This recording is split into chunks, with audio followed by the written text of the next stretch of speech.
ప్రభునాన్న మీ అందరికీ షలోం.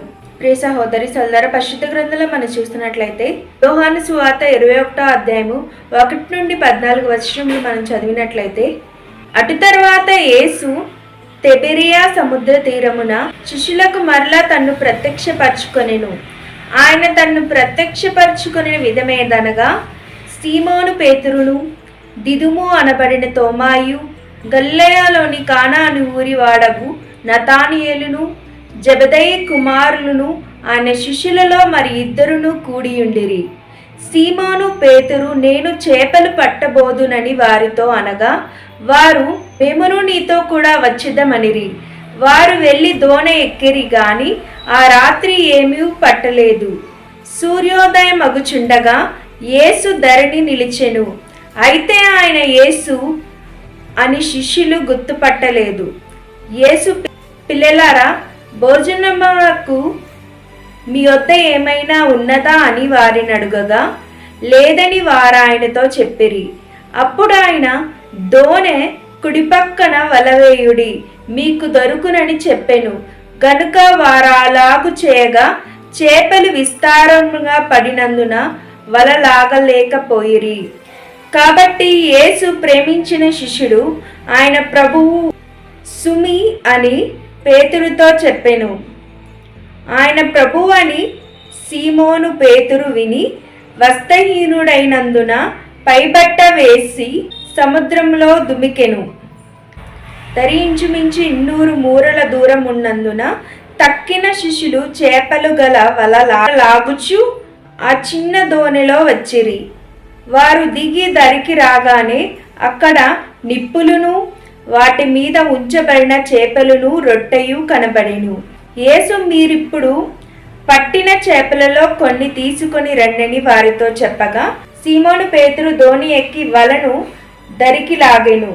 అది 153 గొప్ప చేపలతో నిండియుండెను. చేపలు అంత విస్తారముగా పడినను వల పిగలలేదు. యేసు, రండి, భోజనం చేయడని వారితో అనెను. ఆయన ప్రభువని వారికి తెలిసినందున, నీవెవడవని శిష్యులలో ఎవడును ఆయనను అడగ తెగింపలేదు. యేసు వచ్చి ఆ రొట్టెలు తీసుకొని వారికి పంచిపెట్టెను. అలాగే చేపలు కూడా పంచిపెట్టెను. యేసు మృతులలో నుండి లేచిన తర్వాత శిష్యులకు ప్రత్యక్షమైనది ఇది 3వసారి. హల్లెలూయా. సహోదరి సోదర, ఇక్కడ చూస్తున్నట్లయితే శిష్యులు చేపలు పట్టడానికి ఎంతగానో ప్రయత్నించారు, ఎంతగానో ప్రయాసపడ్డారు, ఎంతగానో ఎదురు చూశారు రాత్రంతా చేపలు పడతాయేమో అని. కానీ వారు పట్టలేకపోయారు. ఒక్క చేప కూడా వారు పట్టలేకపోయారు. అయితే శిష్యులు ఆకలితో ఉండడం యేసుక్రీస్తు ప్రభు వారు చూశారు. ప్రియ సహోదరి సోదర, యేసుక్రీస్తు ప్రభు వారు శిష్యులతో అంటున్నారు, భోజనం నాకు మీ వద్ద ఏమైనా ఉన్నదా అని యేసుక్రీస్తు ప్రభు వారు శిష్యులను అడిగినప్పుడు శిష్యులు ఏం చేశారండి? రాత్రంతా ప్రయాసపడ్డాం ప్రభువా, ఏవి మాకు దొరకలేదు, రాత్రంతా ప్రయాసపడ్డాము, ఒక్క చేప కూడా దొరకలేదని యేసుక్రీస్తు ప్రభు వారికి తెలియజేశారు. ప్రియ సహోదరి సోదర, యేసుక్రీస్తు ప్రభు వారు వారికి ఒకటి తెలియజేశారు. ఇక్కడ యోహాను సువార్త 21వ అధ్యాయం 6వ వచనము, లేదని వారు ఆయనతో చెప్పిరి. అప్పుడు ఆయన, దోణి కుడిపక్కన వలవేయుడి, మీకు దొరుకునని చెప్పెను. గనుక వారు అలాగు వేయగా చేపలు విస్తారముగా పడినందున వల లాగలేకపోయిరి. హల్లెలూయా. ప్రియ సహోదరి సోదర, యేసుక్రీస్తు ప్రభువారు ఆ వలను కుడి పక్కన వేయమన్నారు. యేసుక్రీస్తు ప్రభువారు మాట విని, యేసుక్రీస్తు ప్రభువారు మాటకు లోబడి, యేసుక్రీస్తు ప్రభువారు చెప్పినట్లు వారు ఆ వలను కుడి పక్కన వేసిన వెంటనే ఏమైందండి? వాళ్ళు ఆ వల లాగలేనండి విస్తారమైన చేపలు పడ్డాయి. ప్రియా సహోదరి సోదర, మనం చూస్తున్నట్లయితే 153 చేపలు అక్కడ ఆ వలలో పడినట్లు మనం చూస్తాం. అక్కడ చూసినట్లయితే అద్భుతం ఏంటంటే, విస్తారంగా చేపలు పడిన 153 చేపలు ఒక వలలో పడినా కూడా ఆ వల పిగలలేదండి. అంటే ఆ వల తెగిపోలేదు. ప్రియ సహోదరి సోదర, యేసుక్రీస్తు ప్రభువారు ఎంత గొప్ప అద్భుతాన్ని చేశారండి. యేసుక్రీస్తు ప్రభువారు మృతులలో నుండి శక్తివంతుడై లేచిన తర్వాత శిష్యులకు మూడోసారి కనపడ్డాడు. కనపడి శిష్యులు ఆకలితో ఉన్నారు అని యేసుక్రీస్తు ప్రభువారు ఏం చేశాడండి, అక్కడ అద్భుతాన్ని చేశాడు. దేవుడు ఈరోజు ఈ వాక్యం ద్వారా మనతోనే మాట్లాడుతున్నాడు. శిష్యులు రాత్రంతా ప్రయాసపడ్డారండి, ఎన్నో ప్రయత్నాలు చేశారు. ఆ వలకి ఇంకా అనేక రకాలైనవి ఏమైనా కట్టి ఉండొచ్చు, అంటే చేపలు ఆ వాసనకి పడైనా వస్తాయేమో అని. కానీ ఎన్ని ప్రయత్నాలు చేసినా, ఎంత ప్రయాసపడినా రాత్రంతా వారు ఒక్క చేప కూడా పట్టలేకపోయారు. ప్రియ సహోదరు ఎప్పుడైతే వారు యేసుక్రీస్తు ప్రభువు వారు మాట విని యేసుక్రీస్తు ప్రభు వారు చెప్పినట్లు కుడి పక్కన వల వేసినప్పుడు విస్తారంగా 153 చేపలు పడ్డాయి. ప్రియ సహోదరి సల్లారా, అక్కడ అద్భుతం జరిగింది. ప్రియ సహోదరి సల్లారా, దేవుడి రోజు ఈ వాక్యం ద్వారా మనతోనే మాట్లాడుతున్నాడు. మనం మన జీవితంలో అనేక విధాలుగా ఈ శిష్యుల వలె ప్రయాసపడుతూ ఉంటాం, అనేక విధాలుగా ప్రయత్నిస్తూ ఉంటాం. మనకున్న అవసరాన్ని తీర్చుకోవడానికి. ప్రియ సహోదరి సల్లారా, అక్కడ శిష్యులకి ఏం కావాలండి, చేపలు కావాలి, వాళ్ళకి తినడానికి చేపలు కావాలి. అక్కడ చుట్టుపక్కల ఉన్న వాళ్ళు ఎవ్వరు శిష్యులు ఆకలితో ఉన్నారే, శిష్యులకు చేపలు కావాలి అని ఎవ్వరు పట్టించుకోలేదండి. కానీ యేసుక్రీస్తు ప్రభు వారు శిష్యులను ప్రేమించి శిష్యుల దగ్గరకు వచ్చి వారికి ఉన్న సమస్యను యేసుక్రీస్తు ప్రభు వారు తొలగించాడు. ప్రియ సహోదరి సల్లారా, ఎంత గొప్ప ప్రేమను యేసుక్రీస్తు ప్రభు వారు శిష్యుల పట్ల కనపరిచాడు. దేవుడు ఈరోజు వాక్యం ద్వారా మనతో మాట్లాడుతున్నాడంటే, మనకు కావాల్సిన ఏవైనా, శిష్యులకైతే చేపలు కావాలండి తినడానికి. మన జీవితంలో మనకి అనేక మందికి అనేకమైనవి కావాలి. చాలా మందికి ఉద్యోగం కావాలి, చాలా మందికి వ్యాపారంలో అభివృద్ధి కావాలి, చాలా మందికి వివాహం కావాలి, చాలా మంది పిల్లలేక బాధపడుతూ ఉంటారు, వాళ్ళకి పిల్లలు కావాలి. చాలా మందికి వాళ్ళు కలిగి ఉన్న అనారోగ్యానికి స్వస్థత కావాలి. చాలా మందికి అనేకమైన వస్తువులు కావాలి, చాలా మందికి అనేకమైనవి, చాలా మందికి తినడానికి ఆహారం ఉండదు, వాళ్ళకి ఆహారం కావాలి. అనేకమైనవి మనకి కావాలి. అయితే వాటి కోసం మనం ఏం చేస్తూ ఉంటామండి, అనేకమైన ప్రయత్నాలు, అనేకమైన ఆలోచనలు మనం చేస్తూ ఉంటాం. ప్రియ సహోదరి సల్లారా, మన జీవితంలో చూసినట్లయితే మనం ఉన్నతమైన స్థితికి వెళ్ళాలి అన్నా, ఏదైనా సాధించాలి అన్నా, ఏమైనా పొందుకోవాలి అన్నా, మనము ఏదైనా గొప్ప విజయాన్ని పొందాలి అన్నా మన జీవితంలో ఏం చేస్తూ ఉంటామంటే, మన ఆలోచనలతో, మన తలంపులతో మనము ప్రయాసపడేవారుగా ఉంటాం, ఎన్నో ప్రయత్నాలు చేసేవారుగా ఉంటాం. ఖచ్చితంగా ఇది నా ఆలోచనతో అవుతుంది, ఖచ్చితంగా నేను చేసిన ప్రయత్నం వల్ల అవుతుంది అని మనం అనుకుంటాం. శిష్యులు కూడా అలానే అనుకున్నారండి, అనేకమైన ప్రయత్నాలు చేశారు, రాత్రంతా ఎంతో కష్టపడ్డారు. కానీ వారి ప్రయత్నాల వల్ల, అలా ఆలోచనల వల్ల ఏమీ జరగలేదు, అక్కడ ఒక చేప కూడా పడలేదు. ప్రియ సహోదరి సోదరా, మన జీవితంలో చూసినట్లయితే మన ఆలోచనలతో మనం చేసే ప్రయత్నాల వల్ల, మన జీవితంలో మన ఆలోచనలతో మనం చేస్తున్న ప్రయత్నాల వల్ల మనం ఎంతగా ప్రయాసపడినా ప్రయోజనం ఉండదు. ఈ శిష్యులు ఎప్పుడైతే యేసుక్రీస్తు ప్రభు వారి మాట విని, యేసుక్రీస్తు ప్రభు వారి మాటకు లోబడి, యేసుక్రీస్తు ప్రభు వారు చెప్పినట్లు ఆ వల్ల కుడి ప్రక్కన వేసి విస్తారమైన చేపలు పట్టి ఎలా అయితే వారి ఆకలి తీర్చుకున్నారో, మనం కూడా మన జీవితంలో దేవుడు చెప్పినట్లు చేసి, దేవుడు చెప్పినట్లు మనం చేసి మనకున్న సమస్య నుండి మనం విడుదల పొందేవారుగా ఉండాలని దేవుడు వాక్యం ద్వారా మనతో మాట్లాడుతున్నాడు. ప్రియ సహోదరి సోదరు, అక్కడ శిష్యులకు ఒక సమస్య ఉందండి, చేపలు కావాలి తినడానికి, ఏమీ లేవు అక్కడ యేసుక్రీస్తు ప్రభు వారు ఏం చేశాడండి, వారి ఆకలిని చూచి యేసుక్రీస్తు ప్రభు వారు వారి దగ్గరికి వెళ్ళాడు. ప్రియ సహోదరి సోదరా, అనేక మంది మనం ఆకలితో ఉంటాం, అది ఎటువంటి ఆకలి అయినా. ప్రియ సహోదరి సోదరా, మన ఆకలి కూడా యేసుక్రీస్తు ప్రభు వారు చూస్తున్నారని దేవుడు వాక్యం ద్వారా మనతో మాట్లాడుతున్నాడు. శిష్యులు యేసుక్రీస్తు ప్రభు వారి మాట వినటం ద్వారా వారు కలిగి ఉన్న ఆకలి పోయి వారి కడుపు నింపబడటం జరిగింది. ప్రియ సహోదరి సోదరా, మనం కూడా శిష్యుల వల్లే దేవుని మాట విని లోబడి దేవుడు చెప్పినట్లు చేసినట్లయితే మనకున్న సమస్య నుండి మనము విడుదల పొందుకొని మనము కూడా శిష్యులు వాళ్ళే తృప్తి పొందేవారుగా ఉంటాం. ప్రియ సహోదరి సోదరా, ఒక్క చేప లేదండి, 153 చేపలు విస్తారముగా పడే. వారు ఎంతైనా తినొచ్చు, అంత సమృద్ధిని దేవుడు ఇచ్చాడు. ప్రియ సహోదరి సోదరా, చిన్నప్పుడు చూసినట్లయితే మా అమ్మమ్మ వాళ్ళ ఊరిలో ఒక ఏరు ఉండేది. అక్కడ చిన్న చిన్న చేపలు ఉంటాయి. మేము అందరము, మా అక్క, మేము, మా ఫ్రెండ్స్ మేమందరం వెళ్ళేవాళ్ళం అక్కడికి చేపలు చూడడానికి. మేమందరం వెళ్ళేవాళ్ళం ఆ ఏటి దగ్గర ఆడుకోవడానికి. అయితే అక్కడ చిన్న చిన్న చేపలు ఉండేయండి. ఆ చేపలు అక్కడ ఏట్లో ఉన్నప్పుడు మేము చూసేవాళ్ళం. ఖచ్చితంగా ఏదో ఒక చేప అయినా మేము పట్టాలి. ఆ నీళ్ళల్లో ఒక చున్నీని పెట్టి మట్టి వేసేవాళ్ళం.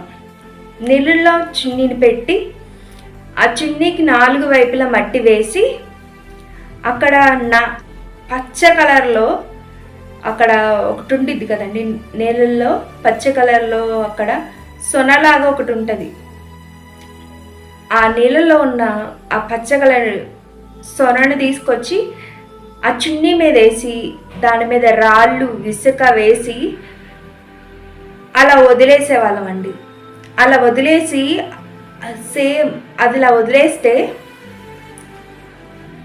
అరగంట ఎదురు చూసాం, ఒక్క చేప రావట్లే. గంట ఎదురు చూసాం, ఒక్క చేప రావట్లే. ఎన్నో గంటలు ఎదురు చూస్తే ఒకటో రెండో చిన్న చేపలు ఆ చున్నీలోకి వచ్చాయి. వెంటనే మేమేం చేసామంటే 4 వైపులా ఒకేసారి అనుకొని ఒకేసారి పైకి వెత్తాం. 2 చేపలు పడ్డాయి. ఎన్నో గంటలు ప్రయత్నిస్తే చిన్నవి 2 చేపలు పడ్డాయి. ప్రియ సహోదరి సోదరా, ఎంతో ప్రయాసపడితే ఎన్నో గంటలు ప్రయత్నిస్తే 2 చిన్న చేపలు పడ్డాయి. కానీ యేసుక్రీస్తు ప్రభువారు ఒక్క మాట చెప్తే కుడి పక్కన మీ వలలను వేయండి అనంలోనే విస్తారంగా చేపలు పడ్డాయి. వాళ్ళు మోయలేనన్ని చేపలు పడ్డాయి. ఆ వల కూడా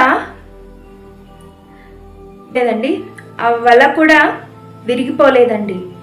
ఆ వల మంచిగానే ఉంది. ప్రియా సహోదరి సోదరా, అదే శిష్యులకైతే ఒక 10 చేపలు పట్టంలోనే ఆ వల విరిగిపోయి ఉండొచ్చు. కానీ యేసుక్రీస్తు ప్రభు వారు చెప్పారు కాబట్టి ఆ వల కూడా ఏమైందండి, ఆయన మాటకు లోబడింది. ఆ చేపలు కూడా యేసుక్రీస్తు ప్రభు వారి మాటకు లోబడ్డాయండి. ఆ చేపలు కూడా ఎక్కడికో వెళ్ళేవి, కాస్త యేసుక్రీస్తు ప్రభు వారు చెప్పారు కాబట్టి అక్కడికి రావాలి అని ఆ చేపలు కూడా ఆ వలలోకి వచ్చేసాయి. సృష్టికర్తకే ఆ సృష్టి లోబడుతుంది. ప్రియ సహోదరి సోదరా, సృష్టికర్తకే ఆ సృష్టి లోబడుతుందని ఇక్కడ మనం చూస్తాం. ప్రియ సహోదరి 153 చేపలు ఒకే వలలో ఉండడం అంటే అది ఒక 10 చేపలు ఉండడానికి ఎంతో ఇబ్బందిగా ఉంటుంది ఆ చేపలకి.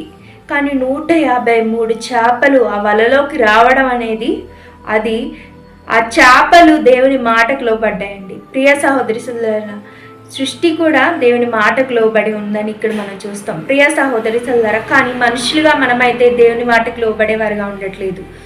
శిష్యులు దేవుని మాటకు లోబడ్డారండి, అక్కడ చేపలు కూడా దేవుని మాటకు లోబడ్డాయి. కానీ మనము అయితే మనుషులంగా మనము దేవుని మాటకు లోబడేవారుగా ఉండట్లేదు. మన ఇష్టానుసారంగా మనం జీవించేవారుగా ఉన్నాం, ఇష్టానుసారంగా మన నిర్ణయాలు తీసుకునేవారుగా ఉన్నాం, ఇష్టానుసారంగా మనకి ఇష్టమైన ప్రయత్నాలు చేసేవారుగా ఉంటున్నాం. కానీ దేవుడు వాక్యం ద్వారా మనతోనే మాట్లాడుతున్నాడు. మన ఆలోచనలతో, మన తలంపులతో, మన నిర్ణయాలతో ఎన్ని ప్రయత్నాలు చేసినా, ఎంత ప్రయాసపడినా ఆ శిష్యులు రాత్రంతా అలిసిపోయినట్లు మనం కూడా అలిసిపోయేవారుగానే ఉంటాం. ప్రియా సహోదరి సోదరా, ఎప్పుడైతే ఆ శిష్యులు యేసుక్రీస్తు ప్రభు వారి మాట విని లోబడి యేసుక్రీస్తు ప్రభు వారు చెప్పినట్లు కుడి పక్కన వల వేసినప్పుడు విస్తారముగా 153 చేపలు పడ్డాయి. ప్రియ సహోదరి సోదరా, ఆ 153 చేపలు యేసుక్రీస్తు ప్రభు వారు పంచి పెట్టారు వాళ్ళందరికీ. ప్రియ సహోదరి సోదరా, దేవుడు కూడా మనకున్న అవసరాన్ని తీర్చాలనుకుంటున్నాడు. దేవుడు కూడా మనకు సహాయం చేయాలనుకుంటున్నాడు. దేవుడు కూడా మనం కలిగి ఉన్న ఘోరమైన పరిస్థితిలో నుండి మనం లేవనెత్తాలనుకుంటున్నాడు. కానీ దేవుడు మాట మనం వినేవారుగా ఉండట్లేదు. దేవుడు చెప్పినట్లు మనం చేసేవారుగా ఉండట్లేదు. దేవుడు